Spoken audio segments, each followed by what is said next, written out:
Good morning and welcome to Race Streamer and to Whilton Mill for the third round of Club 100 this year.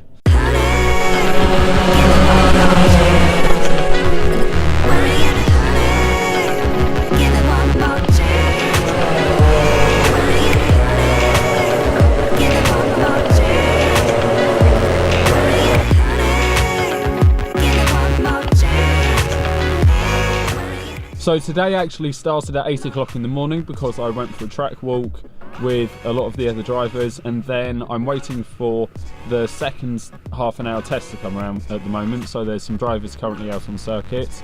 And then the format of today is split between lightweight and heavyweight drivers, so it's a full day event. We're going to be running until I think it's about 5 o'clock the racing finishes. And it's all going live on Facebook and YouTube, which is really cool, thanks to Alpha Live Productions. So you'll be able to see clips of the race highlights. Hopefully I'll be able to splice them in to this video here. Otherwise, you can check out the full racing on Alpha's channel. I'll post a link in the description below. Eyes on the lights then, ready then for racing at Whilton Mill. Round 3 of the Club 100 Sprint Championship is go. Even start. Will Dixon lead into turn 1? Yes, he will. Gets ahead of Daz Teal straight away. Adam Whelan and round, I think, goes the 65 straight away. I think that's Ben Yarwood off at turn 2, but it's Chris Dixon leading early here at Whilton Mill. Yeah, it was just the one faller there. Otherwise, it seemed fairly clean as they go through Christmas Corner for the first time racing today. Yeah, good chance for Adam here because he's the highest positioned on the grid of the Class 2 runners, and of course he's leading that class in the championship standings coming into today. So good opportunity for him to effectively pick up where he's left off.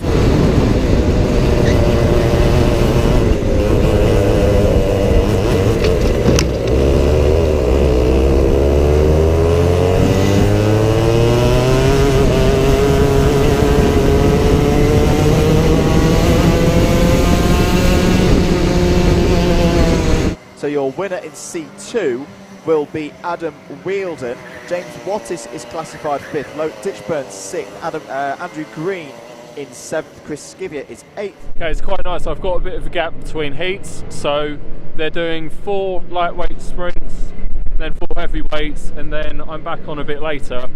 So I was in heat 1 and then I'm not until heat 8 of the lightweight. So it's going to be a while until I'm back on. Hopefully you can hear me over this. So the cars just don't stop going around on circuit. As soon as one heat's finished, the next heat begins immediately, especially because it's running with live timing today through Alpha Live Productions, so it just never stops. Anyway, heat 1. It went all right. I made up quite a few places at the start, which is good. I got forced off down that corner, which is not good. I don't know how many places I made up at the end, but I started 13th, finished 12th, so it wasn't a total disaster. But I'm feeling good for other races in the day. I'm a little bit off the pace, but on the pace of a lot of others. Garno on row 9. Here's the field then coming round the boot. And this will, as I say, be race 12, the 8th heat for the lightweights. Heavyweights up after this one. Eyes on the lights then. They're red, they're green. We're racing again at Whilton Mill. Good even start there from the front row. Will Rowlands lead into turn 1? Yes, he will. Keeps Christian Schultz out there, and round the outside, I think that's Dan Truman going for the move and up into 2nd place. Yes, it is, as they all file up towards Christmas for the first time. And up the inside goes the number 19, Brave, Dan there Truman. on the brakes. Dan Truman, couple of drivers running wide on the last couple of corners. Already at the end of lap 1, Rowlands has returned in 3rd after the end of lap 1. It was actually Matthew Collier, I think, who had the most drama there as the 114 of Dowsett goes wide. So Rob Dowsett running wide there in the number 114. End of lap 4. Cone penalty for the number 80 of James Wattis. Truman still leading from Alcock. Couple of changes in position confirmed. Lancaster up to 4th, Neil 5th, Ridout still there in 6th. Just got a view of another battle that's forming there. That's Dowsett versus McGoich Williams and the 94 of Clifford of the Hill. This is the battle over 10th place. Through Inkermans they go. And they're just holding station for now. We're in that phase of the race where everything's just calmed down. That's a relative phrase. Second is Chris Alcock. Third is Harry Neal, who probably needed one more lap to get involved in that lead battle. 4th for Oscar Lancaster, 5th for Mark Ridout, 6th Ollie Rowlands, 7th for James Wattis, 8th for Rob Dowsett, 9th Stephen Docker, 10th for Lloyd McGoich Williams. Update after my second heat, it didn't go as well as it could have done. It was okay though. So I started in 4th. I was definitely feeling the heat a bit, starting so far up the field, knowing I had potentially quicker and definitely much more experienced drivers behind me. And I made a bit of a daft mistake on the second lap, so I've just looked back at my GoPro footage to analyse it, and I basically went through the second corner flat out on lap 2 when the tyres weren't warm enough to do that, so I should have just backed off a little bit, and the result was I ran wide and lost a whole ton of places.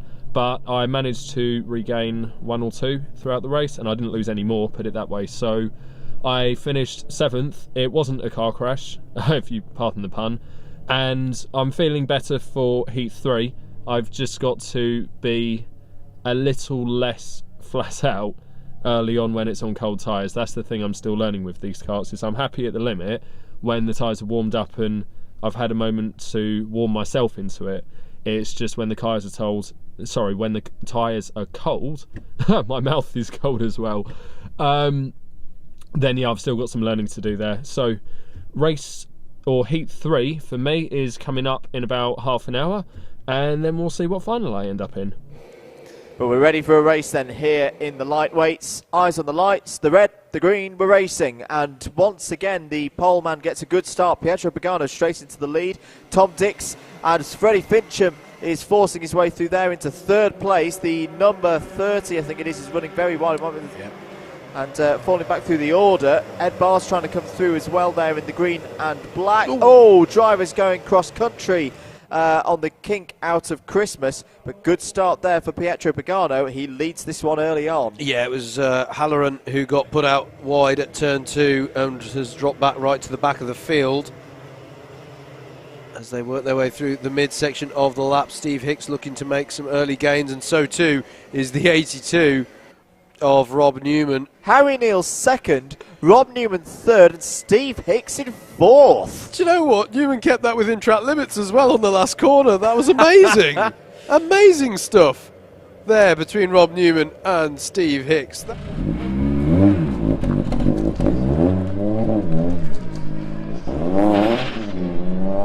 So Club 100 sponsor Altima is currently out on track with their Ginetta that's turned up. It's a Ginetta GT5 full-on race car running slicks, and this is what it sounds like.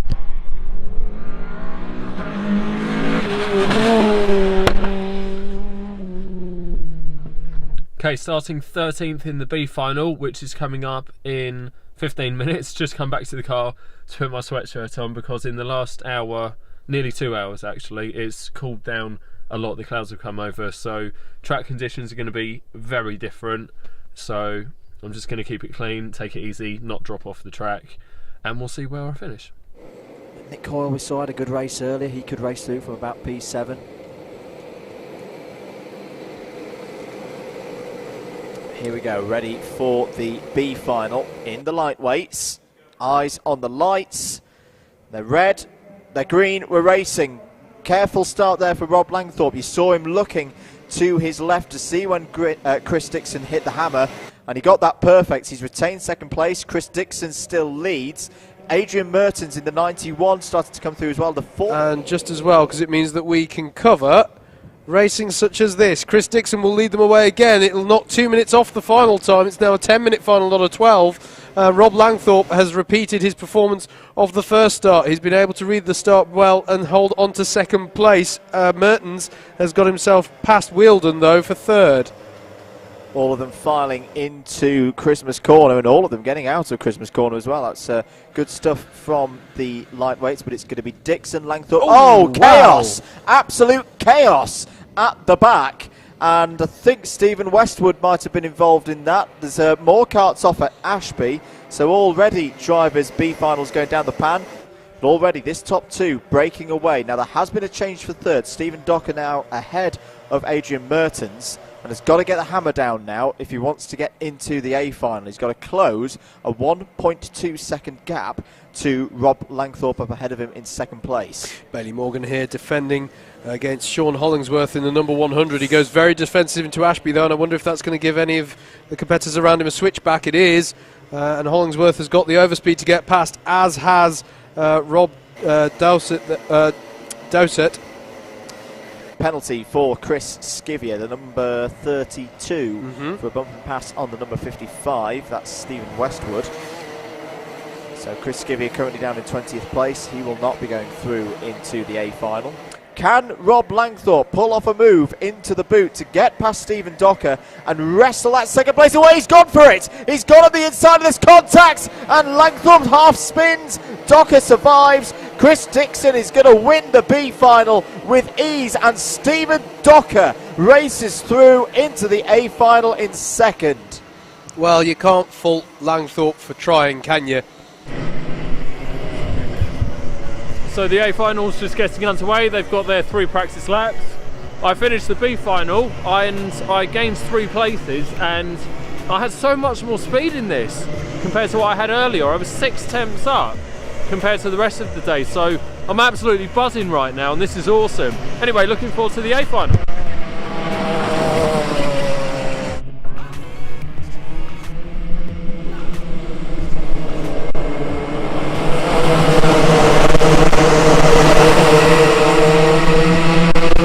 Quick debrief before my mouth gets too cold again. Mega day, really enjoyed it. Anyone that's not done Club 100 before, that's done some karting, yeah, definitely recommend it. And I won't be at the next round, which is in Wales, because it's about a 6-hour drive from my house, so I'm giving that one a miss. But I will be at the one in June at Buckmore Park, so see everyone then.